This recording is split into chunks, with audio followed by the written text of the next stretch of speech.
Hello, friends, and welcome to the Exams Made Simple. And we are back again with the Hindu Complete Newspaper Analysis for 13th of July 2021. तो 13 जुलाई 2021 का the Hindu newspaper analysis देखेंगे। शुरू करने से पहले आपसे एक रिक्वेस्ट है कि आप प्लीज़ वीडियो को लाइक करिए एंड शेयर करिए among your friends. That is the sole request from our side. Start करते हैं आज के सवालों के साथ। पहला सवाल है, consider the following statements with respect to Central Information Commission. Central Information Commission के रिगार्डिंग स्टेटमेंट्स दिए हैं। पहला स्टेटमेंट कह रहा है it is a constitutional body chaired by minister of information and broadcasting. दूसरा स्टेटमेंट कह रहा है it consist of chief information commissioner and not more than 10 information commissioners. तो आपको बता रहे हैं इनमें से कौन सा स्टेटमेंट सही है, one only, two only, both या none. Question number 2 is consider the following statements with respect to Himalayan yak. Himalayan yak के रिगार्डिंग स्टेटमेंट्स है। पहला स्टेटमेंट कह रहा है it is a high altitude animal found in 2000 to 500 metre 5000 metre above the sea level. दूसरा statement कह रहा है it is listed as vulnerable under the IUCN red list of threatened species. Which of the following statements are correct, one only, two only, both या none. Question number 3 is National Dolphin Research Center. National Dolphin Research Center is set to be established in which of the following states? कहाँ पे establish किया जाएगा national dolphin research centre को? Options are A Uttar Pradesh, B West Bengal, C Bihar या D Orissa. So these are the 3 questions for you today. Answers मैं आपको map discussion के बाद बता दूंगा, ठीक है ना। तो मूव करते हैं आज के mains question of the day की तरफ। Mains question of the day है USA has lost its status of a super power. USA has lost its status of a super power, state the reasons and evidences for the same. आपको reasons देने हैं कि क्यों lose किया है super power का status, and दूसरा आपको इसके एविडेंसेस भी देने हैं कि कहाँ पे ऐसा लगा आपको कि हाँ इसने अपने सुपर पावर का स्टेटस लॉस किया है, ठीक है ना। Let's move to the news analysis part. News analysis की तरफ मूव करते हैं। कुछ इंपॉर्टेंट न्यूज़ आइटम्स डिस्कस करते हैं जो कि इसके अलावा है। पहले जो न्यूज़ है वो डिस्कस करेंगे वो है election of speaker. Speaker and deputy speaker के दोनों के इलेक्शन रिमूवल की प्रोसेस मैं आपको बताता हूँ। सबसे पहली बात कि कॉन्स्टिट्यूशन जो है वो रिक्वायर करता है that speaker has to be a member of the house. Constitution कहता है कि जो स्पीकर होगा he should be the member of a house, ठीक है ना। इसके अलावा कोई ऐसे खास क्वालिफिकेशंस प्रिस्क्राइब्ड नहीं है for the election of speaker, लेकिन एक अंडरस्टैंडिंग या कहना चाहिए कि एक कन्वेंशन ये बन गया है दैट स्पीकर का पोस्ट बहुत ज़्यादा इंपॉर्टेंट होता है, बहुत ही ज़्यादा इंपॉर्टेंट माना जाता है। And a member belonging to the ruling party is elected as speaker. Convention यही है कि a member belonging to the ruling party is elected as speaker. Now this process has evolve over the last years, 70 years or so this process has evolve a lot, and काफ़ी conventions आ गए हैं जो कि establish हो गए हैं for the election. And यहाँ देखो लिखा है कि where the ruling party nominates its candidates after informal consultation with leaders of other parties and groups in the house. तो रूलिंग पार्टी जो होती है वो नॉमिनेट करती है इसके कैंडिडेट को, and this convention ensures that once elected the speaker enjoys the respect of all the sections of the house. तो वही है कि सारे सेक्शंस ऑफ द हाउस से रिस्पेक्ट मिले, इस कारण से रूलिंग पार्टी जो है थोड़ा डिस्कशन करती है। इनफॉर्मल डिस्कशन होता है, बहुत ज़्यादा फॉर्मल डिस्कशन या वोटिंग इस तरह से नहीं होती है, इनफॉर्मली डिस्कस करती है with the opposition parties also, and इसके बाद स्पीकर को इलेक्ट किया जाता है। स्पीकर एंड डेप्यूटी स्पीकर दोनों को इलेक्ट किया जाता है from the Lok Sabha members by a simple majority. Simple majority से इलेक्ट किया जाता है, एंड जितने मेंबर्स प्रेजेंट एंड वोटिंग रहते हैं उनकी सिंपल मेजॉरिटी ली जाती है स्पीकर एंड डिप्यूटी स्पीकर दोनों के इलेक्शन के लिए, ठीक है ना, याद रखेगा। एंड याद रखिएगा टर्म्स ऑफ द स्पीकर, अगर टर्म ऑफ ऑफिस देखें तो speaker holds the office for the date of his और election till immediately before the first meeting of the next Lok Sabha for 5 years। मतलब कि कुल मिलाकर के the speaker holds the office from the date of his और election, जिस दिन वो इलेक्ट होता है उस दिन, till immediately before the first meeting of the next Lok Sabha, अगली लोकसभा तक के लिए, ठीक है ना। And the speaker once elected is eligible for reelection. तो ऑब्वियस सी बात है एक बार स्पीकर इलेक्ट हो गया तो वो री इलेक्शन के लिए भी एलिजिबल रहेगा। And when ever the Lok Sabha is dissolve the speaker does not Venkat his office and continues till the newly elected Lok Sabha meets. याद रखिएगा अगर लोकसभा डिजॉल्व हो जाए तो आप ये नहीं बोल सकते कि स्पीकर वैकेट कर देगा अपने ऑफिस को, नहीं, वो तब तक वैकेट नहीं करेगा जब तक न्यूली इलेक्टेड लोकसभा मीट नहीं कर लेती। इसके रोल और पावर क्या क्या है, तो इसका रोल और पावर है कि जो फाइनल इंटरप्रेटर है, जो provisions of the constitution of India है या rules of procedure of houses है, उनका जो फाइनल इंटरप्रेटर है वो स्पीकर ही रहता है। दूसरा, अगर joint sitting of both the houses, अगर दो हाउसेज की जॉइंट सिटिंग हो रही है तो प्रिसाइड करने वाला ऑफिसर जो रहेगा वो स्पीकर ही रहेगा। फिर अगर किसी हाउस की मीटिंग को एडजर्न करना है, मतलब कि आज सस्पेंड करना है आज की मीटिंग को, तो एडजर्नमेंट वाला जो काम है वो कौन करेगा, स्पीकर ही करेगा। इसके अलावा स्पीकर जो रहता है वो नॉर्मली वोट नहीं करता, लेकिन कास्टिंग वोट स्पीकर के पास होता है। जब टाई हो जाए हाउस में, अगर कोई चीज़ टाई हो गई है तो कास्टिंग वोट जो रहेगा वो स्पीकर के पास रहेगा, ठीक है ना। ये भी याद रखेगा। मनी बिल के केस में ये डिसाइड करना कि ये बिल एक मनी बिल है या नहीं है, ये स्पीकर का काम रहता है, ठीक है ना। This is the work of the speaker, he will decide that whether a bill is money bill और नॉट। इसके अलावा मेंबर्स को अगर डिस्क्वालीफाई करना है, कि अगर कोई question of disqualification of A member of the Lok Sabha defection के कारण या कुछ, तो ये एंटी डिफेक्शन वाला जो डिस्क्वालिफिकेशन है ना, वो भी कौन देखता है, वो भी आपका स्पीकर ही देखता है, हाउस का चेयरमैन ही देखता है आपका, ठीक है ना। ये भी बहुत इंपॉर्टेंट है। एंड ही और she acts as the ex officio chairman of the Indian parliamentary group, ठीक है ना, ये भी याद रखेगा। एंड ही और she also acts as the ex officio chairman of the conference of presiding officers of legislative bodies in the country. ये सारी चीज़ें याद रखेगा, this is the thing which is very very important, ठीक है ना। And इसके अलावा कुछ कमिटीज़ हैं जिनमें बहुत इंपॉर्टेंट रोल प्ले करता है स्पीकर, जैसे कि committees of the house are constituted by the speaker. ये याद रखिएगा कि जो भी कमिटीज़ ऑफ द हाउस रहती हैं वो कौन कॉन्स्टिट्यूट करता है, स्पीकर कॉन्स्टिट्यूट करता है। The chairman of all parliamentary committees are nominated by him और हर। जितनी भी पार्लियामेंट्री कमिटीज़ हैं उनके चेयरमैन को नॉमिनेट करने का काम स्पीकर करता है। Committees like Business Advisory Committee, the General Purpose Committee and the Rules Committee are directly under his chairmanship. मतलब कि स्पीकर खुद इन 3 कमिटीज़ का चेयरमैन रहता है। कौन कौन सी committees, business advisory committee, general purpose committee and आपका रूल्स कमिटीज़, ठीक है ना। तो याद रखिएगा कि तीनों कमिटीज़ जो हैं बेसिकली इनके कौन हेड रहते हैं, स्पीकर ही इसका हेड रहता है, ठीक है ना। These are the things which are very very important. Removal की अगर हम बात करें तो रिमूवल देखो कहाँ कहाँ, ये let me tell you that यहाँ पे removal of the speaker. So under the following conditions the speaker must vacate their offices. पहला, if he ceases to be a member of the Lok Sabha, अगर वो व्यक्ति मेंबर ऑफ द लोकसभा होना seize कर दे तो उसको स्पीकर का पद वैकेट करना पड़ेगा। If he resigns by writing to the deputy speaker, तो स्पीकर जो अपना रेजिग्नेशन है किसको देता है, डेप्यूटी स्पीकर को देता है। तो याद रखिएगा, if he resigns by writing to the deputy speaker. फिर if is removed by resolution passed by the majority of all the members of the Lok Sabha, अगर मेंबर्स ऑफ द लोकसभा की मेजॉरिटी से एक रेजोल्यूशन पास कर दिया जाए तो भी स्पीकर को रिमूव करना पड़ता है। And such A resolution can be moved only after giving 14 days advance notice. 14 दिन का नोटिस देना पड़ता है स्पीकर को, उसके बाद ही आप ये रेजोल्यूशन मूव कर सकते हैं, ठीक है ना। ये भी याद रखिएगा। And when such a resolution for the removal of speaker is under consideration of the house, he और she may be present at the sitting but not preside. तो जब ये रेजोल्यूशन रहेगा स्पीकर को रिमूव करने का, तो स्पीकर बैठा तो रहेगा वहाँ पे, लेकिन वहाँ पे ये कहना चाहिए कि प्रिसाइड नहीं करेगा। इसके अलावा डिप्यूटी स्पीकर की भी पोस्ट होती है। Deputy speaker is also elected by the Lok Sabha from amongst members right after the election of speaker. Speaker के इलेक्शन के बाद, जस्ट इलेक्शन के बाद आपका ये डिप्यूटी स्पीकर का भी इलेक्शन होता है, ठीक है ना। एंड सेम जैसे कि the date of election of the deputy speaker is fixed by the speaker. The speaker ही फिक्स करता है date of election of deputy speaker. And speaker के इलेक्शन की डेट कौन फिक्स करता है, प्रेसिडेंट फिक्स करता है। टर्म्स ऑफ ऑफिस कर देंगे तो स्पीकर के जैसे डिप्टी स्पीकर भी रिमेन करता है ऑफिस में during the life of the Lok Sabha, यानी कि वही 5 साल के approx. And the deputy speaker may vacate his office earlier in also in these 3 cases. if he ceases to be a member of Lok Sabha, if he resigns by writing to the speaker, speaker को resignation देता है ये अपना, and if he is removed by a resolution passed by the majority of all the members, लेकिन इसमें भी 14 दिन का नोटिस देना पड़ता है। तो ये भी आप याद रखिएगा। रिस्पॉन्सिबिलिटीज़ क्या है कि डेप्यूटी स्पीकर की ड्यूटीज़ करता है जब वो स्पीकर प्रेजेंट ना रहे। एंड ही और she also acts as the speaker when the latter is absent from the sitting of the house. He और she also presides over the joint sitting of both the houses in case speaker is absent. And the deputy speaker has one special privilege, that is whenever he or she is appointed as a member of a parliamentary committee, he automatically becomes the chairman. Deputy speaker किसी भी committee का जैसे ही member बनता है, जिस भी committee का member बनेगा, पार्लियामेंट्री कमेटी का अगर डिप्टी स्पीकर मेंबर बनता है तो ऑटोमेटिकली वो चेयरमैन बन जाता है, ठीक है ना। तो ये भी आप याद रखिएगा, this is the thing which is very very important. I hope you got clarity regarding these news items, ठीक है ना। आपको समझ में आ गया होगा काफ़ी अच्छे से, आई थिंक आपको समझ में आ गया होगा। आगे मूव करते हैं।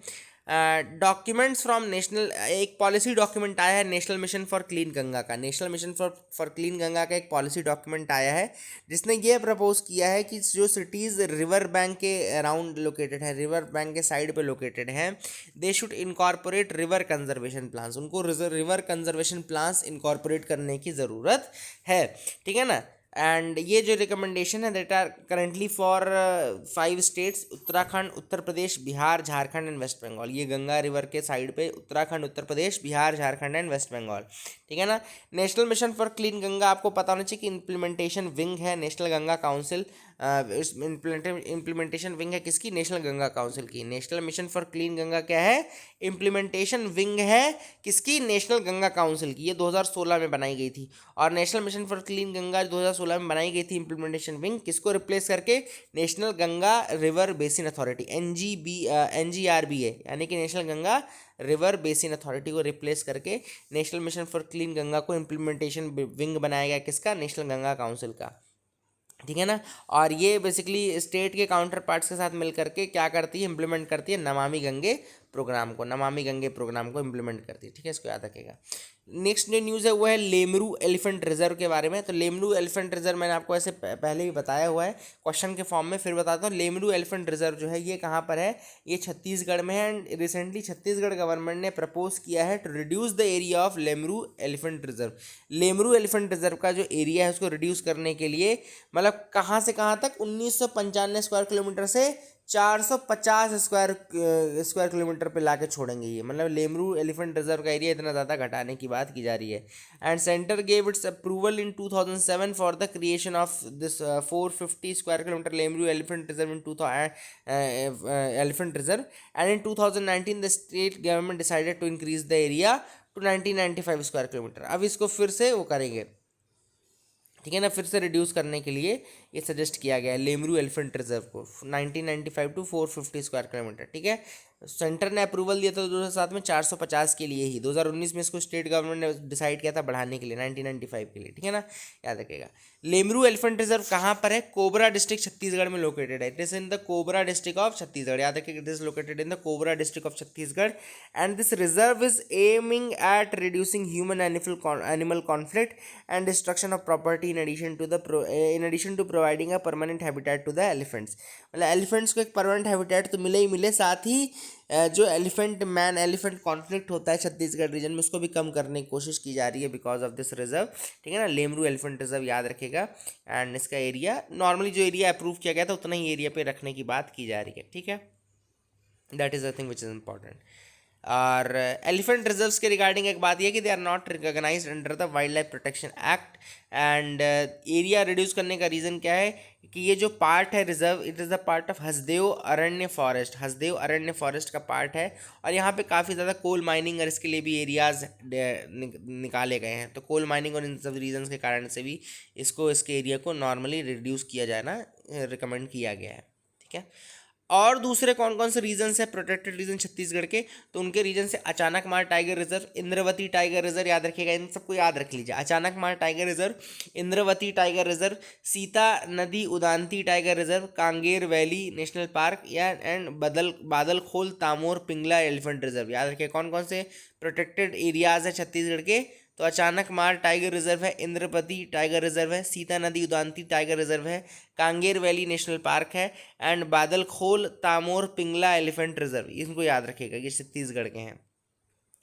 लास्ट जो न्यूज़ हम यहाँ पे बता रहे हैं इन आइटम्स में से वो वर्ल्ड फेमस केसरिया बुद्धा स्तूपा। केसरिया बुद्धा स्तूपा कहाँ पर है? ये East Champaran district of Bihar में है। कहाँ पर है? East Champaran district of Bihar में है। In water locked following floods in some parts of the district. तो ये आपका याद रखिएगा केसरिया बुद्धा स्तूपा जो है इसका नाम याद रखिए, केसरिया बुद्धा स्तूपा। केसरिया बुद्धा स्तूपा कहाँ पर है? ईस्ट चंपारण डिस्ट्रिक्ट, बिहार में है। ये वाटर लॉक्ड स्टेट में है because of the flooding. And archaeological survey of India has declared it a protected monument of national importance. याद रखिएगा, ASI ने इसको प्रोटेक्टेड मॉन्यूमेंट डिक्लेयर किया है of national importance. And this stupa is said to be the tallest and the largest Buddha stupa in the world. It is located in Kesaria at a distance of 110 km from Patna, the East Champaran district of Bihar, and it has a circumference of almost 400 feet and stands at a height of 104 feet. याद रखिएगा, Kesariya was under the rule of Mauryas and Lichchhavis. ये जो Kesariya region है ये under the rule of Mauryas and Lichchhavis था, याद रखिएगा। And फाहीन and Hiuen Tsang ये दोनों विजिट किए थे इस प्लेस को, याद रखिएगा। फाहीन and Hiuen Tsang have visited this place. और कुछ और इंपॉर्टेंट जो प्लेसेस हैं उड़ीसा के, वो हैं कोणार्क सन टेम्पल, याद रखिएगा, Lingaraj temple, Tara Tarini temple and Udayagiri Khandagiri caves, ये भी याद रखेगा, ठीक है ना। तो ये that is the thing which is important. East Champaran district of Bihar में आपके यहाँ पे केसरिया बुद्धा स्तूपा, ये ज़रूर याद रखिएगा, केसरिया बुद्धा स्तूपा। आज का जो मैप है वो है क्यूबा का मैप। आप यहाँ पे दिख रहा होगा क्यूबा का मैप। यहाँ पे कैपिटल देखो हवाना लिखी है, इसकी कैपिटल लिखा है हवाना। एंड क्यूबा जो है वो बेसिकली अटलांटिक ओशन में पाया जाता है। ये देखो अटलांटिक ओशन वाला पार्ट है। यहाँ पे नीचे करीबियन सी आपका है, ऊपर आपका गल्फ ऑफ मैक्सिको मिल जाएगा। मतलब ऊपर जब जाएंगे तो गल्फ ऑफ मैक्सिको मिल जाएगा, इधर साइड आपका अटलांटिक ओशन है ही, यहाँ पे आपका करेबियन सी है, ठीक है ना। तो यहाँ पे आपको क्यूबा देखो दिख रहा होगा। क्यूबा के बाद एक बॉर्डर के बाद यहाँ पे हैती भी है। हैती भी न्यूज़ में था। पोर्ट एयू प्रिंस आपको याद होगा, मैंने बताया था कि वहाँ पे उनके प्रेसिडेंट को असैसिनेट कर दिया गया था हैती में। हैती इसलिए न्यूज़ में था। तो हैती यहाँ पर देखो दिख रहा होगा हैती।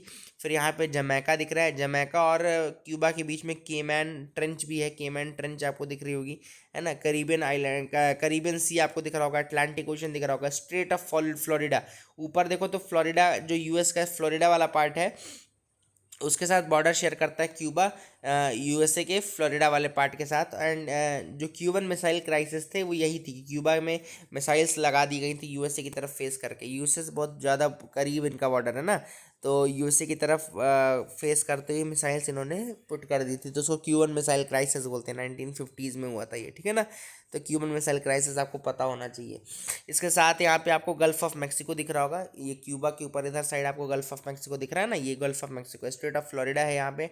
अटलांटिक ओशियन है यहाँ पे। केमैन ट्रंच है जो कि जमैका के साथ बॉर्डर शेयर करता है। करीबियन सी आपको यहाँ पे दिख रहा होगा, ठीक है ना। और यहाँ पे यूके के केमैन आइलैंड्स भी, यहाँ पे यूके डोमिनेटेड केमैन आइलैंड्स भी यहाँ पे ही हैं। और केमैन ट्रेंच यहाँ पर है, ठीक है ना। और यहाँ पे टर्क्स एंड कैल्कोस काइकोस भी यहाँ पे, ये भी यूके डोमिनेटेड है, यूके रूल था, ठीक है ना। इसको याद रखिएगा। सियरा मेस्ट्रा करके जो जगह है वो आपकी क्यूबा के अंदर है। सियरा मेस्ट्रा, अगर आपसे कोई पूछे सियरा मेस्ट्रा या सियरा डी लॉस ऑर्गेनोस, याद रखेगा ये कहाँ के पार्ट हैं, ये क्यूबा के पार्ट है। Sierra Maestra and Sierra de los Organos, ये दोनों आपके किसके हैं? हैती के साथ बॉर्डर शेयर करता है यहाँ पे।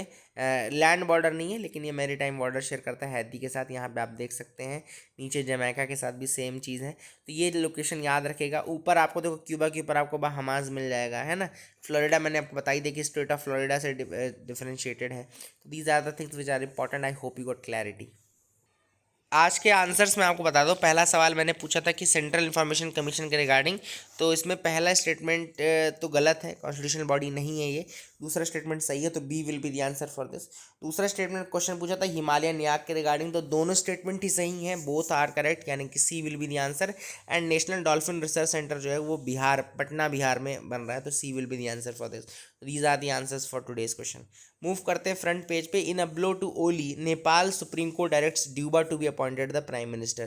तो एक नया ट्विस्ट एंड टर्न ले लिया है नेपाल की पॉलिटिक्स में। पहले आपको पता होगा कि केपी शर्मा ओली ने क्या किया था कि 2 बार जो नेपालीज जो पार्लियामेंट उसको डिसॉल्व किया था। अब केपी शर्मा ओली बार बार ये गेम खेल रहे थे, तो सुप्रीम कोर्ट ने एक नया गेम खेल लिया। उन्होंने कहा कि शेर बहादुर द्यूबा तो we should be appointed as the prime minister. तो यहाँ पे विद्या देवी भंडारी जो कि प्रेसिडेंट हैं, विद्या देवी भंडारी को उन्होंने ये कहा कि आप अपॉइंट कर दीजिए किसको, शेर बहादुर द्यूबा को as the new prime minister of Nepal. तो ये आपको याद रखना है, this is the thing that has happened in Nepal. तो ये आप याद रखिएगा, ठीक है ना।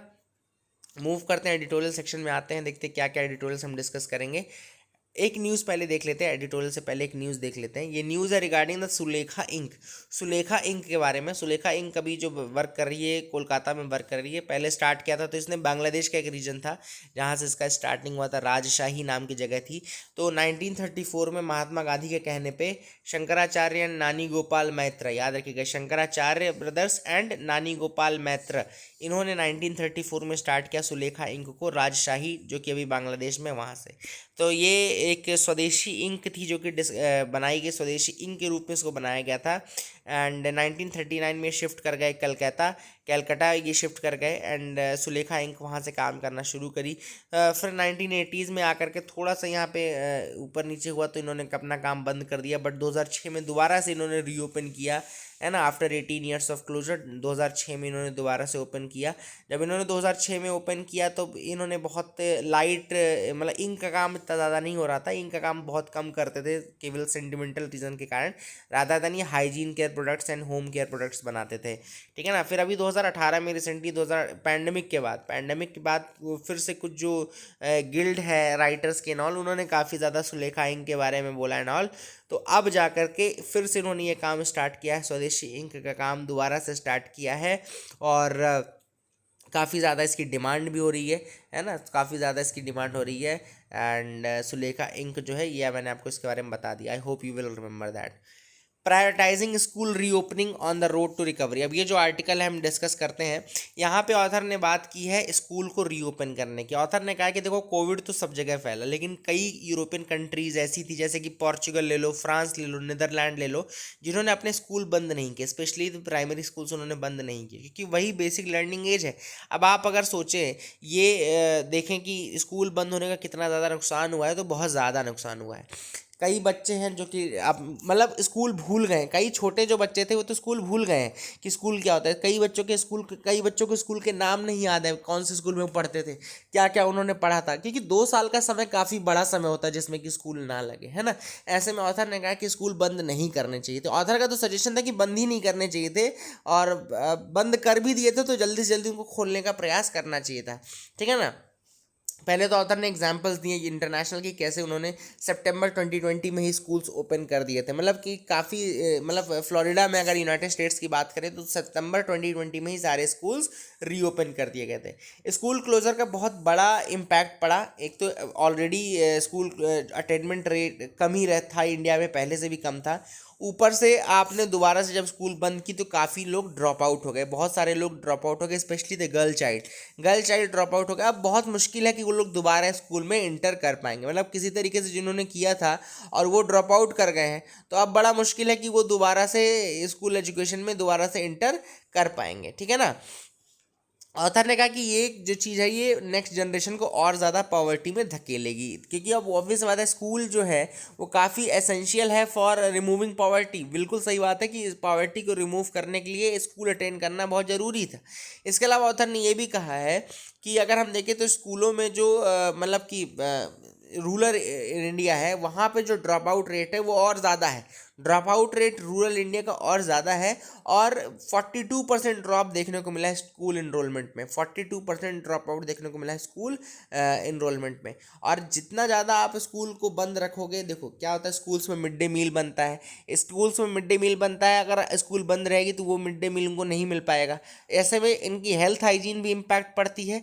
प्लस ये मिड डे मील एक ऐसी चीज़ है जिसके कारण कि लोग अपने बच्चों को वहाँ भेजते थे ना, जब वो मिल नहीं रहा था तो उन्होंने फिर से अपने बच्चों को घर में काम पे लगा लिया, है ना। तो जो ये चाइल्ड लेबर की जो प्रॉब्लम थी वो और ज़्यादा बढ़ गई, तो चाइल्ड लेबर की समस्या बढ़ गई। ये भी एक अपने आप में एक इशू है जो कि हुआ, ठीक है ना। साथ ही ऑथर ने और भी एग्जांपल्स दिए जिसमें कि अंडरवेट हो गए काफ़ी बच्चे। 8 लाख चिल्ड्रन जो हैं they face underweight and wasting. तो 8 लाख लगभग बच्चे ऐसे हैं जो कि अंडरवेट और वेस्टिंग की सिचुएशन फेस कर रहे हैं। इसके अलावा ऑथर ने यह भी कहा है कि यूएसए एंड ऑल में सुसाइड रेट्स काफ़ी ज़्यादा बढ़ने लगे थे।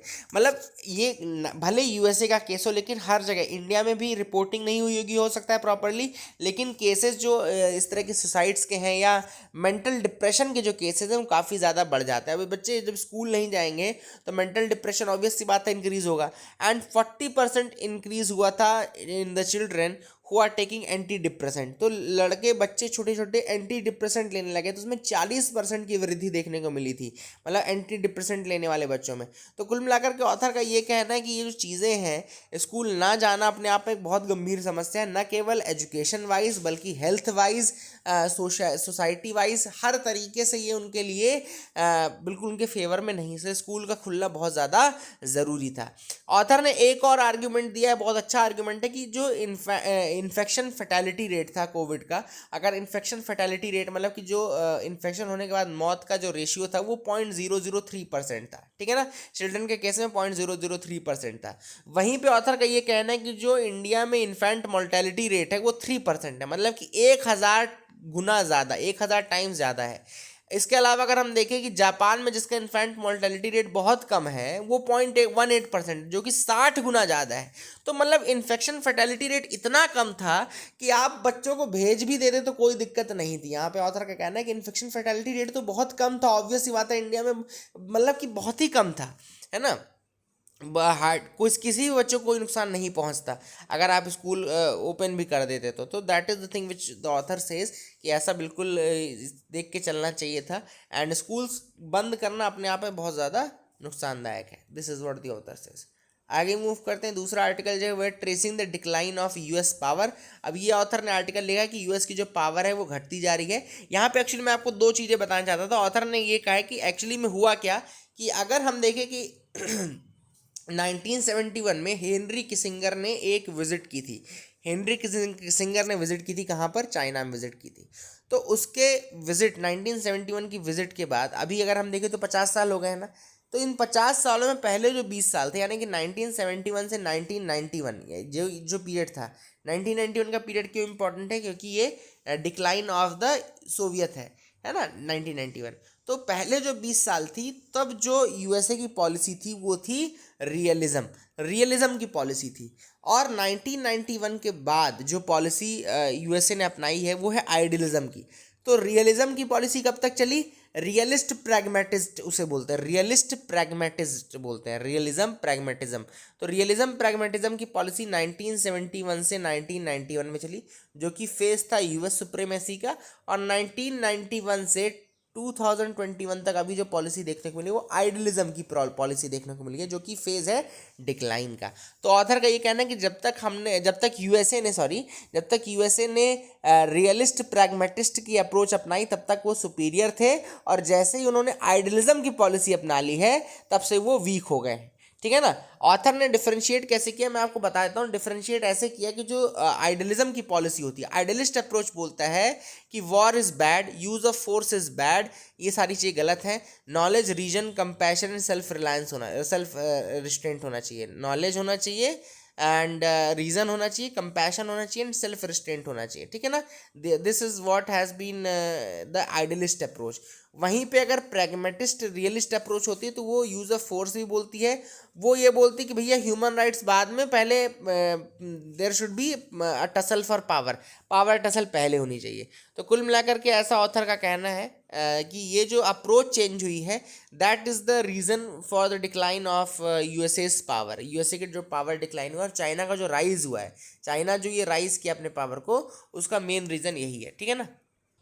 This was the article regarding that. बहुत ज़्यादा नहीं था, लेकिन ये जो दो अप्रोचेस में चेंज हुआ ये मैं आपको बताना चाहता था, ठीक है ना।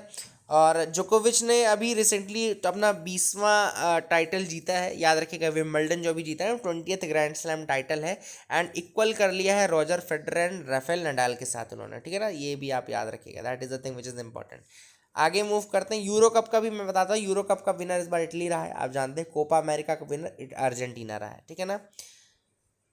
Records of freedom fighters to be digitised. अब जो फ्रीडम फाइटर्स के रिकॉर्ड हैं, कल्चर मिनिस्ट्री इनको डिजिटाइज कर रही है, and this is to mark the 75th anniversary उसको मार्क करने के लिए ये होगा।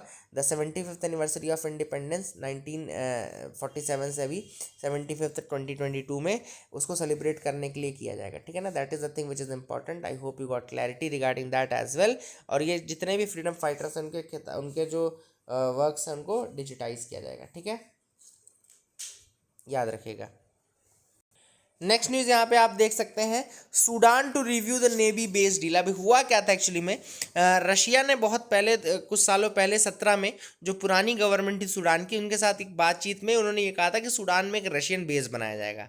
अब जो वहाँ पे नए पावर में आ चुके हैं सूडान में सिंस, तो न्यू पावर में जो आए उन्होंने ये कहा है कि they will review this deal, और हो सकता है कि ये अप्रूवल दे दे for the Russians to create a naval base there. ठीक है ना, तो याद रखिएगा पोर्ट सूडान में एक नेवल बेस बनाने के लिए हो सकता है परमिशन दे दी जाए फॉर रशिया सूडान में। ठीक है ना, तो याद रखिएगा। Wild fire rages as heat wave stifles western US and Canada. तो वेस्टर्न यूएस एंड कनाडा का जो रीजन है वो इस समय वाइल्ड फायर से परेशान है। ब्रिटिश कोलंबिया, बेसिकली जो कनाडा का ब्रिटिश कोलंबिया वाला पार्ट है ना, वो वाला पार्ट, वहाँ पे वाइल्ड फायर काफ़ी ज़्यादा है। तो मैं क्यों बता रहा हूँ आपको, क्योंकि आपको ये चीज़ें पता होनी चाहिए कि कौन से रीजन में कौन सी प्रॉब्लम चल रही है, ताकि आप इसको लिख लें। और कई लोग, जैसे इसका जो रीज़न बताया गया है वो क्लाइमेट चेंज है, कि हीट वेव, और जब वार्मिंग ज़्यादा होगी, हीट वेव्स होंगी, टेम्परेचर बहुत ज़्यादा राइज करेगा, 40 से 6-7 डिग्री राइज कर जाएगा, तो हीट वेव्स होती हैं, और हीट वेव्स के कारण ये वाइल्ड फायर्स हो रहे हैं। तो इनका क्लाइमेट चेंज एक रीज़न रहता है। तो that is a thing why you should understand all these things, है ना, ये याद रखिएगा। अब यहाँ पे G6 के रिगार्डिंग आरबीआई ने एक नई रिटेल डायरेक्ट स्कीम बनाई है गवर्नमेंट सिक्योरिटी में रिटेल इन्वेस्टर्स को इंक्लूड करने के लिए। तो याद रखिएगा कि इसमें क्या होगा, एक स्कीम रहेगा which is one stop solution to facilitate investment in government securities. तो मतलब जो इंडिविजुअल इन्वेस्टर्स हैं, अगर वो चाहें तो डायरेक्टली गवर्नमेंट सिक्योरिटी में इन्वेस्ट कर सकते हैं। इसके लिए RBI, reserve bank of India ने एक पोर्टल बनाएगा, रिजर्व बैंक ऑफ इंडिया एक पोर्टल बनाएगा, उसमें डायरेक्टली आप सेंट्रल बैंक के साथ वो कर सकते हैं, रजिस्टर कर सकते हैं, एंड देन आप ये गवर्नमेंट सिक्योरिटीज़ में इन्वेस्टमेंट कर सकते हैं। तो गवर्नमेंट सिक्योरिटीज़ में आप इन्वेस्ट कर सकते हैं डायरेक्टली बाय दिस स्कीम। तो ये जो मतलब रिजर्व बैंक ऑफ इंडिया है वो फैसिलिटी प्रोवाइड करने वाला है। So that is it for the day. I hope you like our video. Please like share subscribe, keep loving us, keep sharing us. Thank you and have a nice day.